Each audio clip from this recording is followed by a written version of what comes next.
Hello guys, for today's topic regarding our wedding planning is about working couples guide. Lalo na sa mga busy couples na may work talaga. And our goal for this video, matulungan namin yung mga busy couples para makapag-plan ng mabilis, malinaw, di sila stress and para maiwasan natin yung decision fatigue. Siyempre yung pagpaplano din ng wedding, hindi siya basta-basta. Kailangan nyo rin talaga siya paglaanan ng oras. Kaya itong video na to is para sa inyo. Most busy couples don't need more ideas. They need a priority system. If you want a stress-free plan, start with the must-decide items first. Lalo na yung mga big factors natin dyan like venue, catering. Yung mga sides naman is kailangan natin siyang pag-isipan later on. Hi, my name is Kyle J. Ambunan, Senior Sales Executive of Hacienda Solancio Alfonso. This is Wedding Planning 101. And for today's topic, what to prioritize, what to delay, and how to avoid decision fatigue. Mindset. And una dyan is the mindset. And kailangan din natin ng clear order of decisions. Kailangan natin i-organize kung alin yung mga big factors nga. Especially, pinakauna dyan, date. Kung ano yung target date natin. Okay, pagdating sa date, maganda dyan meron tayong backup date or meron tayong extra date. Lalo na kung yung target nating date is weekend. Lalo na kung yung weekend tapos mga around November siya or December. Kasi mostly pag December, kailangan mo dyan 1 year gap yung ating preparation. Kasi talaga pag December, isa yan sa mga hot dates. Yan, agawan talaga dyan. Kunyari, magkataong yung date nyo. Meron kayo isang date na gusto. Tapos dun sa preferred nyong venue, book na yung date na yun. Paano na, di ba? Kaya much better meron kang extra date na inaay. Yung iba kasi preferred lang is anniversary nila. Pero yun, pwede natin siya i-consider pero much better talaga meron tayong backup date. Budget range. And next for the budget range, dito hindi tayo makakapag-set ng exact range. Pero pwede tayo mag-canvas muna sa mga suppliers kung magkano yung if ever na aabutin. Pero syempre dapat ma-estimate nyo din muna yung packs na target nyo. Dito kasi much better meron tayong exceeded or allowance for the budget. Kasi normally sa mga guests nyo sa mismong event date meron yung +1 ganun, or meron kasi sila kasamang driver. Tapos syempre yung pagkain para hindi kulangin, isa sa pinakamalaki din talagang factor sa wedding is pagkain. Para hindi tayo kulangin, para walang masabi yung guest nyo negative after the event, much better meron tayong allowance for the food. Pwede kasi kayo mag-inquire ng kada suppliers, pwede kayo mag-inquire for an all-in package. Saan kayo mas makakatipid, yan pwede nyo siya makonsider. Kung sa all-in, much better din. Lalo na kung yung all-in pala is nag-o-offer lang din ng same service and quality dun sa iba't ibang suppliers na pag-inquire nyo. Pwede nyo ring ma-check yung isa naming video about all-in package or DIY package. Doon ma-elaborate and ma-explain kung ano yung advantage ng all-in or ng DIY package. Guest count. For the guest count, dito papasok yung kung 50 packs lang, 100 packs or 150. Yan dito, much better meron tayong allowance talaga. Pwede rin kayo maghigpit pagdating sa head counts. Inform nyo na yung mga guests nyo na sinundan ng invitations na gantong packs lang talaga yung pwedeng umattend. Pwede nyo i-invite is yung mga close friends nyo lang talaga, relatives. Magkaroon na tayo ng allowance. Kunwari, i-avail natin is 100 packs pero yung nasa guest list lang natin is around 80 packs. Maganda yung ganun. Yun, pwede nyo rin i-check yung isa namin video about guest count hack. Nandun yung mga advice or ways kung paano nyo ifa-finalize yung number of packs na iimbitahin niya. Venue.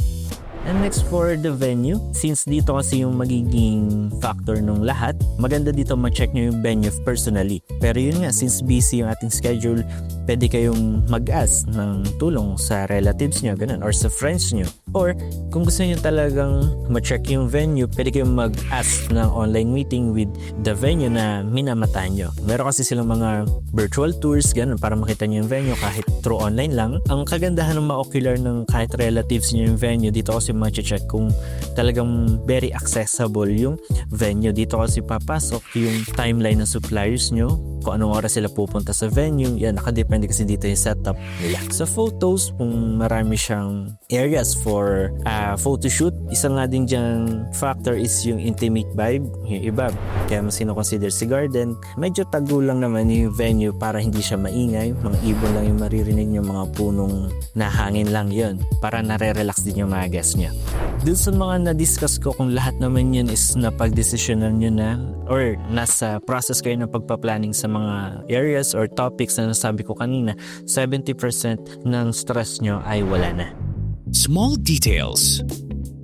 Ito naman, magandang magkaroon pero pwede nyo siyang i-delay or later nyo na lang siya pag-isipan. Gaya dyan is yung theme or colors, decor details, kung ano yung mga color ng flowers, yung colors ng gown and suits nyo, kung anong design, yan. And yung souvenirs and giveaways or booths. Yun nga, meron naman kasi mga booths na gawa na siya, i-avail nyo na lang, mamimili na lang kayo kung anong gusto nyo yung giveaways. Kung mga DIYs naman yun, pwede naman kayo mag-canvas through online shops lang. Pero kung mga personalized yan, kung yun talaga yung preferred yung souvenir, dyan kayo medyo maaga lang naman na pagpe-prepare. Kasi baka mag-cause pa siya ng delay, hindi agad matapos, lalo na kung sa dami nung o-orderin nyo sa kanila. Kaya yung mga props and gimmicks naman na pwede nyo makita ngayon sa mga TikTok, gano'n sa Pinterest, eto hindi ko siya masasuggest sa inyo totally na mag-focus kayo. Mga props na kunyari mga confetti, gano'n. Kasi mahirap siyang linisan, gano'n. So sayang lang kung na-avail nyo siya agad tapos yung venue pala na prefer nyo hindi allowed yung gano'n. So sayang lang siya.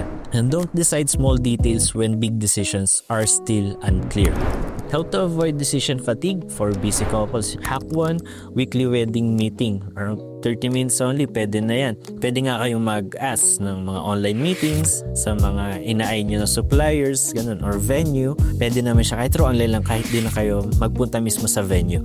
And dito, maganda rin nga yung online lang kasi kung lipat-lipat pa rin ng venue, talagang mauubos yung oras nyo sa isang araw. Pero pag mga online lang, saglitan lang yan. And next tip, wag araw-araw mauubos kayo kasi yung planning talaga very draining yan. Kasi marami kayong details na ma-absorb, marami kayong info na maririnig, so maghahalo-halo yan sa isip nyo hanggang sa malilito na lang kayo kung aling venue yung may ganito. Huwag nating araw-arawin yung pag-iisip, pagpaplano ng for wedding. And next, limitahan nyo lang yung options nyo to 3. Kunwari, sa venue, i-saturate nyo sila kung alin yung halos tulad-tulad ng kung alin na lang yung preferred yung location. Then next, mag-come up kayo sa isa. More options doesn't mean better. It means more stress. Mas malilito lang kayo pag maraming info or products kayo naririnig. So much better, limit lang natin yung options natin. I-cross out na din natin agad. And next, for the hack number 3, make a non-negotiables list. For example, must be in Tagaytay area, must be an all-in package, must be 120 guests max. Dapat maging stick lang kayo sa plano nyo. Sundin nyo lang kung alin yung gusto nyo, hindi porket may sinadjust yung ganito yung friend na dito na lang kayo, yun yung susundin nyo. Sundin nyo kung ano yung gusto nyong couple. Kahit family relatives nyo, kahit magulang yan, kung ano yung napag-usapan nyo ng partner nyo, mas maganda mag-stick kayo doon. Kasi kayo ang bida sa araw na yan. Dapat kung ano yung napag-usapan nyo, kung ano yung preferred nyo, kung alin yung gusto nyo, focus lang kayo doon. For hack number 4, this prevents endless changes. Use a simple yes or no rule. May ibang couple, nahihiya silang magtanong sa ibang suppliers, nahihiya silang tumanggi. Kaya pag sinabi na ganitong suppliers, nag-yesang sila. And yun na, since may plan kayo, mag-stick lang kayo doon kung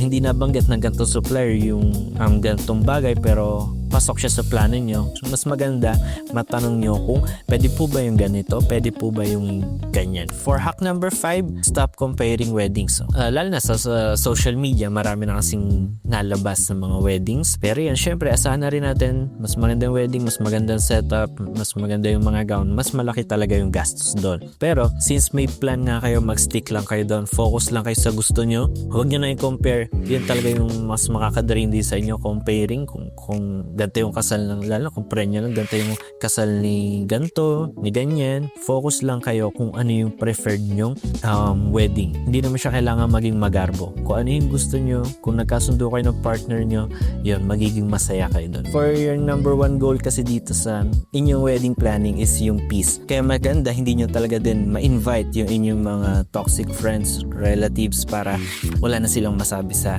wedding nyo kasi kasabi nila, ba't ganito yung area, ba't ito yung pinili nila, hindi masarap yung pagkain. So yun, isa rin talaga siya sa wedding guest hacks na kailangan nyo ring i-consider. Busy couples don't need more pressure. Yan, dapat relax lang kayo sa pagpaplano, stick lang kayo sa plan. Okay, and much better din pala kung may isip kayong items, huwag kayo magde-decide mag-isa. Maganda i-consult nyo to sa partner nyo para mapag-usapan nyo kung kailangan nyo ba talaga ito. Since busy couples kayo, pwede kayo mag-avail ng all-in para stress-free na lang sa inyo. Or kung meron kayong coordinator, pwede kayo mag full course sa kanila para matulungan nila kayo sa pagpaplano. And yun, pwede nga through online lang yung mga discussion nyo or planning process nyo. Tapos may times din kasi pag isa-isa yung supplier natin, meron kasi yung mga supplier na hindi nadating. May mga ganun talagang supplier. Mas maganda talaga all in, tapos kung may avail pa tayong side items, much better din, accredited na rin nung package na yun. Mas maganda din mapanood nyo yung isa naming video about all-in package versus DIY para mas malinawan kayo kung ano yung mas magandang piliin. Yun guys, sana may natutunan kayo. Lalo na sa mga ating mga busy couples na talagang tutok din sa kanilang trabaho. And para sa inyong wedding, good luck sa pagpaplano. And again, my name is Kyle Ambunan and I'm from Hacienda Solange. Thank you. For more practical wedding tips, subscribe on our YouTube channel. Solange Productions, capturing moments that matter.